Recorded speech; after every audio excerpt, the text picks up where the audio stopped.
Ingrid Schroffner, how are you doing today? I'm okay. Are you in, where are you right now? Are you in the Boston area? Yep. But you've been living in that area for quite a while. Yeah, I And came here and I kind of went in a 4 mile radius. right.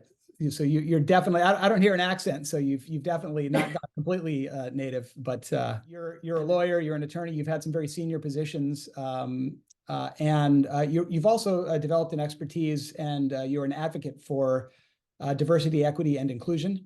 Yes, and belonging is the addition to that now. So Ingrid, you and I went to Punahou School a long time ago in the 1980s. We graduated in 1988. We became friends, I believe, largely because we were in German class together. And advanced writing. And advanced writing, yeah. Over those years, I've often thought about you and also, the many other students that I went to Punahou with and kind of thought, I don't know the full story. And so this is really an opportunity to kind of dig a bit deeper into your background, your family history, and just kind of learn a bit more about, maybe things that I neglected to ask you about way back in the 80s. So I'm really, really happy to be talking to you right now.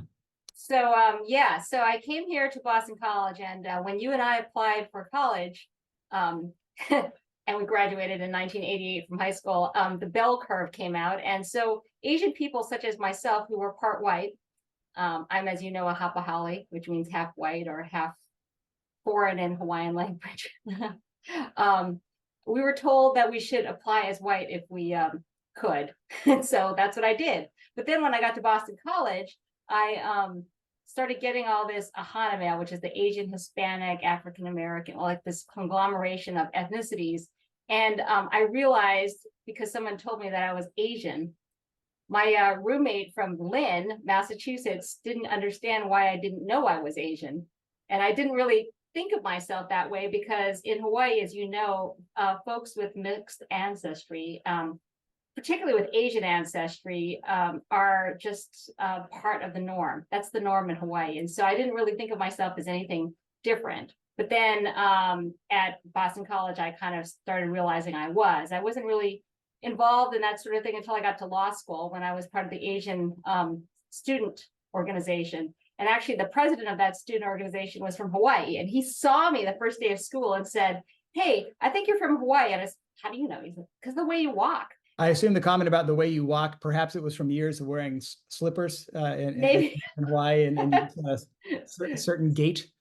But let's go back to the beginning of your family. And why don't we start on your father's side? Your last name is Schroffner. That sounds pretty German. And then I have additional evidence, which is you and I were in German class. Yes. Way back in the day. So, jawohl. So my guess is there's a connection there. So please let me know a bit about where your father's side of the family came from. So my father's family is from Salzburg, and he's a first generation immigrant. He came to the United States. So he went to medical school. He's a doctor in Austria.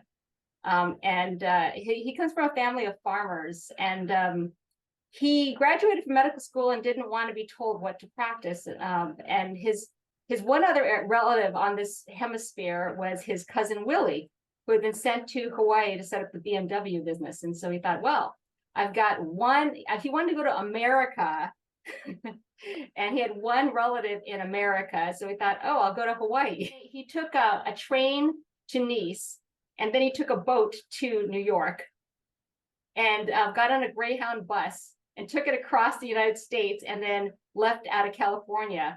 And he said he had like $3 left when he got on the plane, but he knew he was going to be fine because he's going to see his cousin, who was like a brother. They were both born in 1939. But he was probably surrounded by people growing up who had been through pretty horrible experiences. Did he ever talk about that?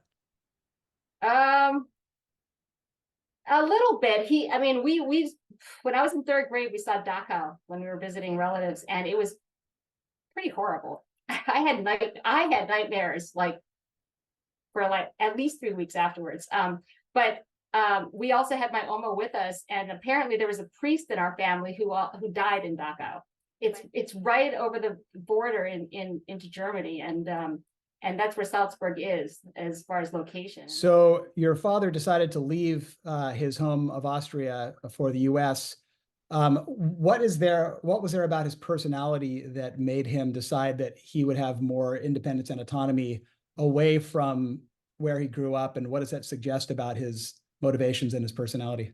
I don't know. Is that a leading question? I guess he's kind of an adventurer. I don't know.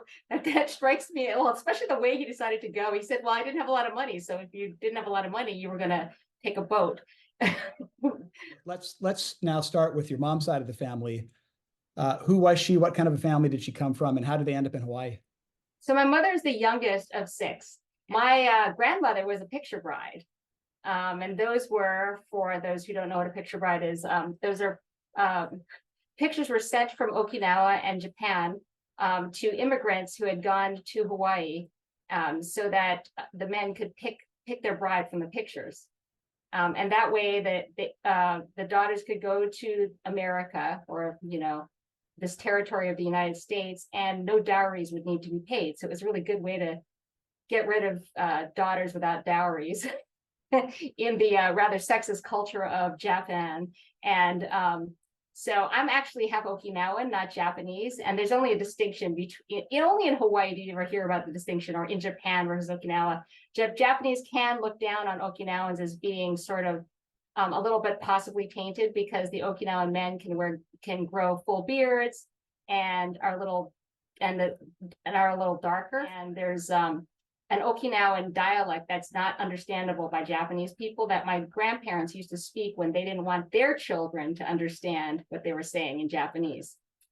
And so my grandfather came in 1920 to work in the sugarcane fields, and he got his first picture bride, who had a blue baby and then died.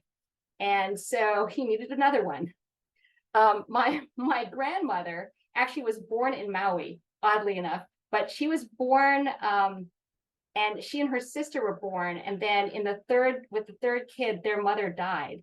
And so in those days, when that happened, they would take the girls. If you were a girl and that happened, they would take those girls and they'd send them back to Okinawa so they could become picture brides. Were you ever conscious, or did your family speak about the fact that you were ethnically Okinawan, and you drew a distinction between the local Okinawans and the local Japanese Americans? Absolutely, because there's an Okinawan festival in Hawaii every year. And there's Okinawan donuts. There's a whole bunch of there's Okinawan dancing, and there's different things. Like my grandfather, he played the samasang, which is this snakeskin sort of Japanese banjo. And he used to play for some of the festivities. And my mother, I don't know, this falls to the youngest girl. She was the one who did the dancing for that. Yeah, I went to Japanese school for 5 years with El Naoishi and Kimi Sakuda. How's your Japanese? Not that great. I mean, I can read. Well, actually, I don't think I'll ever forget the hiragana alphabet, because we used to have to recite it every single day. Like, we used to have to say it. Like, notwithstanding, if you were late, you still had to get up and say it before you sat down. But I could understand more than I could talk, because it's just my vocabulary is not very big, but I could understand my grandparents. How did your parents meet? So they met at Queen's Hospital. My mother was a nurse. I don't believe my grandparents in Hawaii went to the wedding. So my dad was a doctor there, and my mom was a nurse, and she was at Queen's Nursing because she couldn't go to the mainland. But apparently, she decided to marry a white person, unlike anybody else in her family, which was kind of one of those things that you didn't do right then. But then I guess she decided to do it. I guess my parents decided to do it, and it was okay by them. So the fact that your grandparents on the Okinawan side did not attend the wedding suggests that they disapproved. Did you hear evidence of that as you were growing up? Oh, they would just talk about him in front of his face in Japanese.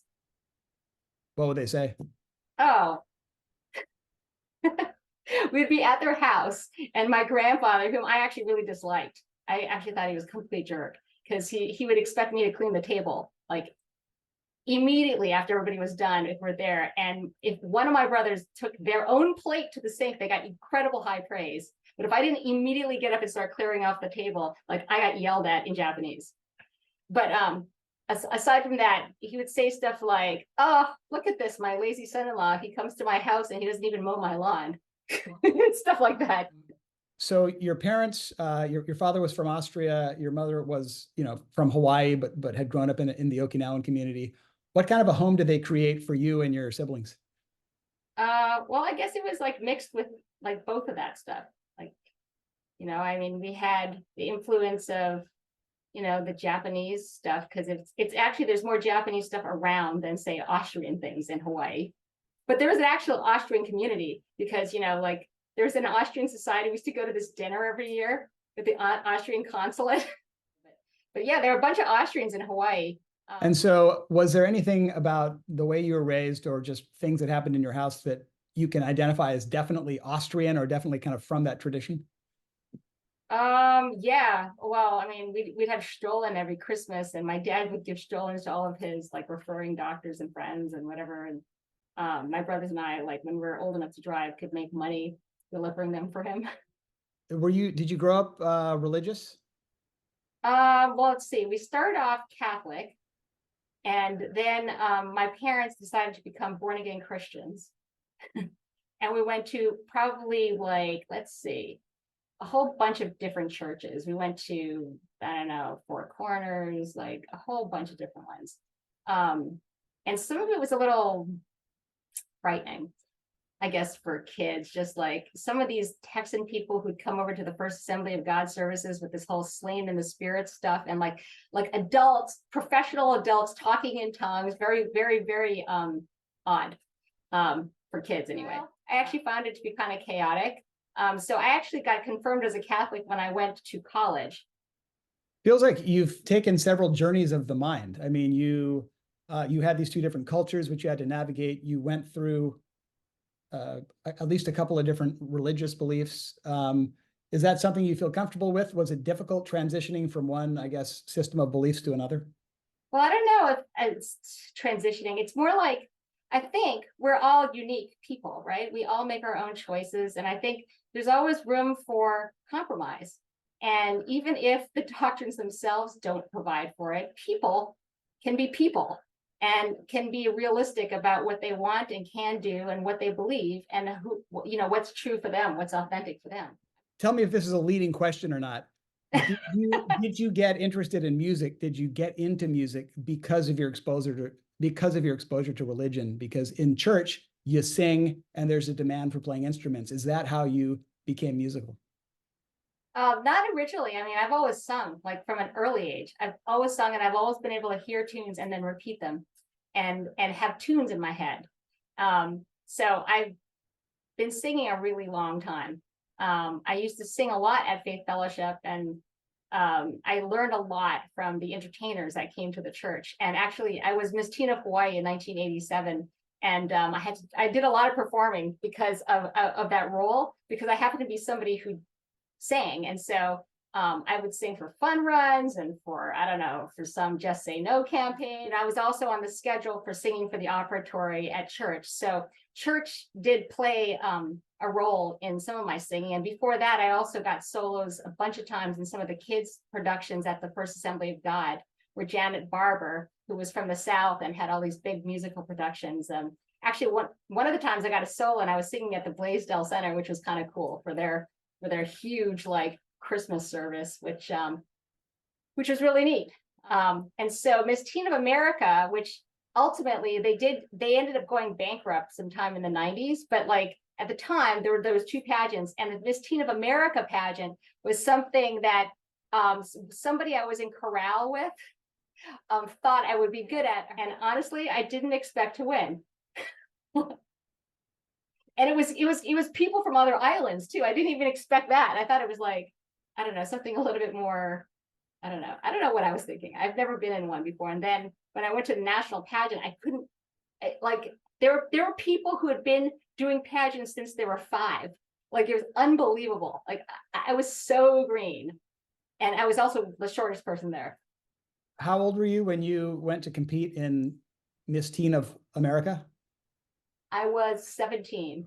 There were only five teens of color. I hadn't thought about it then, but I think about it now. Like, it didn't even cross my mind to think about that. But there were 2 Black, 2 Asian, and 1 Hispanic.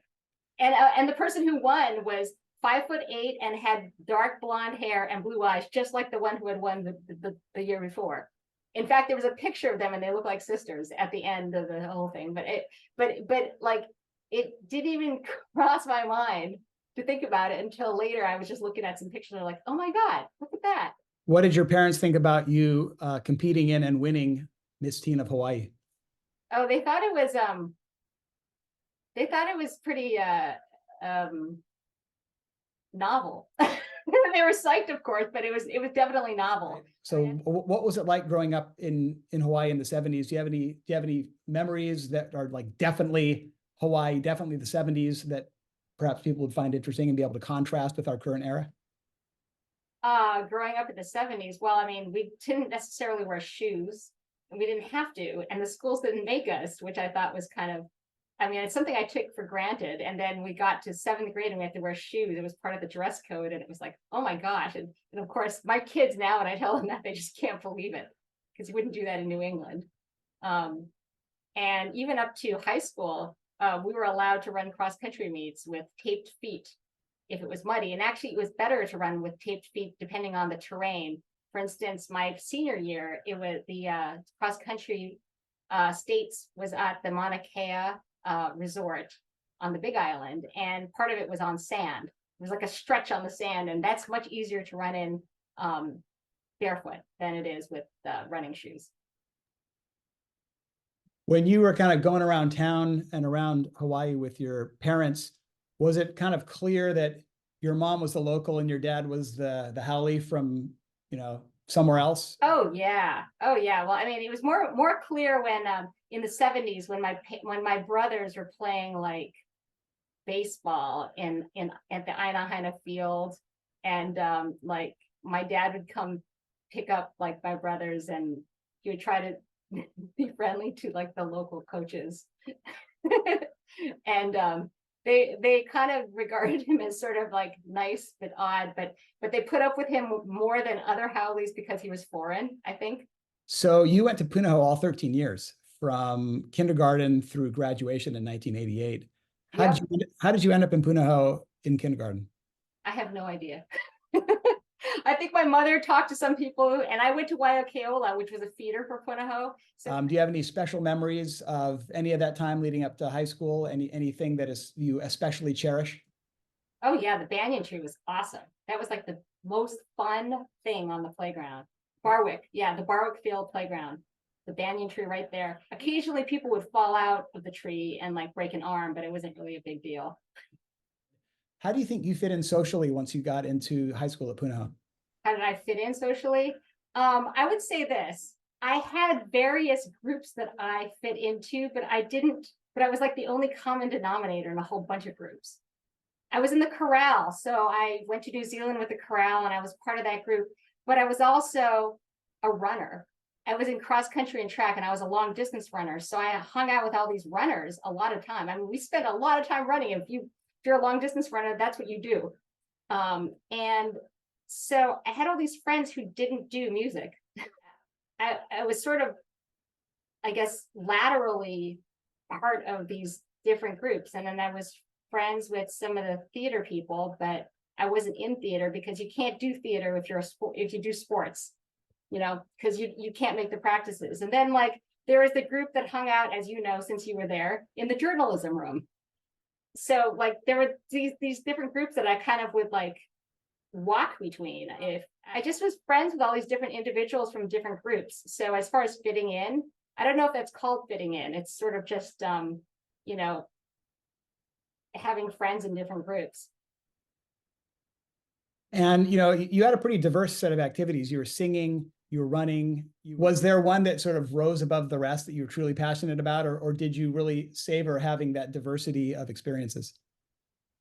Yeah, I kind of I like it all, because I think it all feeds into each other, and I don't really feel like I'm completely authentic without all of them. I mean, were you going to high school parties and things like that? Was that your scene? Did you dabble in that?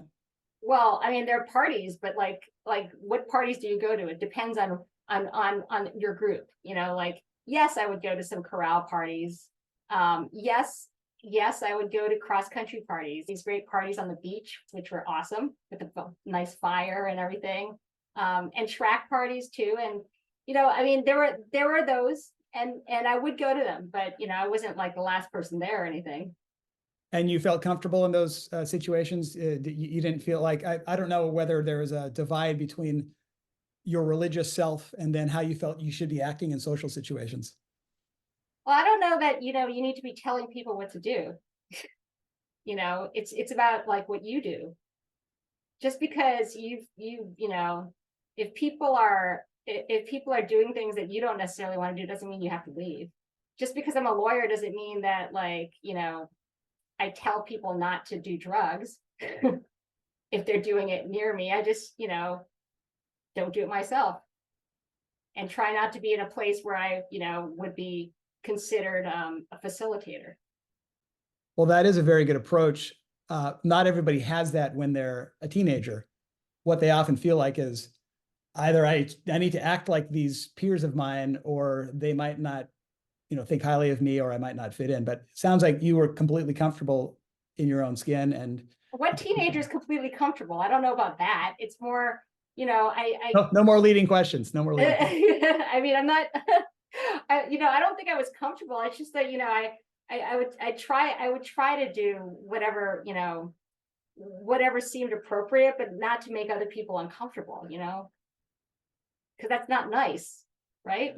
Do you recall any classes or topics or even teachers where you kind of felt like, wow, this is something I want to learn a lot more about? Well, I really did enjoy journalism writing. I enjoyed advanced writing with Liz Foster. And you and I were in the same feedback group. And I really liked the exercises she gave us, and how she really encouraged us to exercise our brains, think about different ways to stimulate our creative juices, and also to rein them in sometimes. And I thought that was that was helpful alongside the critical writing that we had to do for, say, European studies, or with respect to journalism, if you're going to be writing at least an article a week, being on the staff, or being an editor, you have to write about facts, and you need to learn how to do a good lead, and you need to be tight and succinct and do all these things and not be flowery, which sometimes you can do when you're not writing journalistically, as you know, and you don't have like a style book that you have to follow. And sometimes it's good to do that, because then, ideas that you would have maybe held back come out, and then you can prune them later. I take it back. I do have another leading question for you. It seems to me like after you left Hawaii, you developed some insights about perhaps yourself, about diversity, fitting in, that became quite valuable, and now you as an adult are an advocate for some of these ideas. Is that the case? Do you feel like you discover things about yourself and about perhaps growing up in Hawaii after you left? Absolutely. You always have perspective. It's 200% accurate if you're looking back, right? Because it's looking back. It's not something that you're doing in the moment. You're not making a judgment call in the moment. And yeah, I absolutely have like a completely different perspective of what I experienced, in the present at the time I was in high school. And I guess if you want to look at it this way, maybe I just felt like I was a misfit the entire time. And that was the whole thing. I was just trying to fit in, even though I was a misfit, because I didn't fit into any one group, but I kind of was like, sort of part of this group and part of that group, and I kind of needed to put that together when I had some perspective, which is, far away, like on the East Coast, as opposed to being in the middle of the Pacific Ocean. I will say a lot of times I run into somebody I haven't seen in a while, and they say, "Oh my gosh, talking with you, it's exactly like it was years ago. It's like you're the same person," which I don't know if that's good or bad, but apparently there is some consistency in whether it's my misfitness or whatever it is that came from way back. In what ways has your misfitness been sort of like an advantage or a superpower, do you think, in your adult life? Superpower advantage. Well, I don't know if it's a superpower, but I don't know if it's an advantage, but it does make me, well, So having two cultures, and being raised that way and being sort of in this, like, am I a jock? Am I an artist? Where am I? Am I just a plain nerd? Am I a misfit nerd? All that stuff, you know, I, I, I really don't know what labels they fall under, but what it does is it causes, well, it kind of causes me to be curious, because I feel like, everybody's got a whole bunch of facets. And so, it's not just me. And so it's nice to find that stuff out about other people.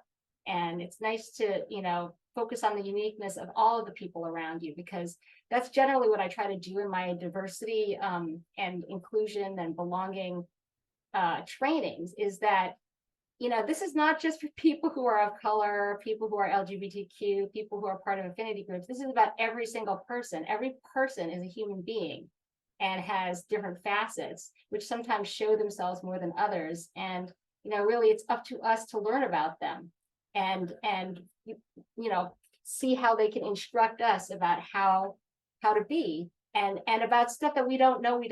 Were both of your parents quite curious people? Yes. Yeah. They're kind of curious, inquisitive adventurers, I guess. You are, you're a lawyer, but you continue to write. You write music, you perform. So you've kept that diversity of interests with you, and they probably give you quite a lot of happiness. Yeah. Yeah. I mean, but it wasn't always that way, because you don't know, when you're in law school, some of law school, what they do is they try to push you to be a stereotype, because you need to get a job, and in order to get a job at a firm, you need to be what they view as an associate from their firm would be like. And people would say, you get this vibe from the lobby, and if you fit, you might have a chance. But anyway, so like, I actually didn't start off still continuing to do music and writing when I got out of law school. I thought I kind of had to concentrate on being a lawyer, because I didn't know anything about that, because I'm a first generation lawyer. There are no lawyers still in my family. I went out to an open mic, and I remember the first one, our neighbors came, and my husband came, and like because I was, I'd never just done that, and it was really fun. I kind of remembered, oh my God, I like performing like this. And I hadn't been thinking of trial practice and motion hearings and these sorts of things as performance. Oddly, right during that time, exponentially, my oral argument skills got tons better. Like, it was so easy. I stopped, like, I was sometimes would stutter because I would get caught up in like how to say I wasn't even doing that anymore. Suddenly it was like, I was just being myself, really, because the fact is, as I said before, I've been singing way longer than I've been doing anything else. And it's one of those things I've always known how to do. So once I got back to that, it felt like, oh, I just needed to go back to being myself. I didn't need to be acting like other people for that purpose, because I didn't have any lawyer role models that were like me or looked like me. I felt like I had to do that. But ultimately, that's kind of really what caused me to make the connection. We're all patchworks, right? We've got all these different experiences, and it kind of gets woven together to make us what we are.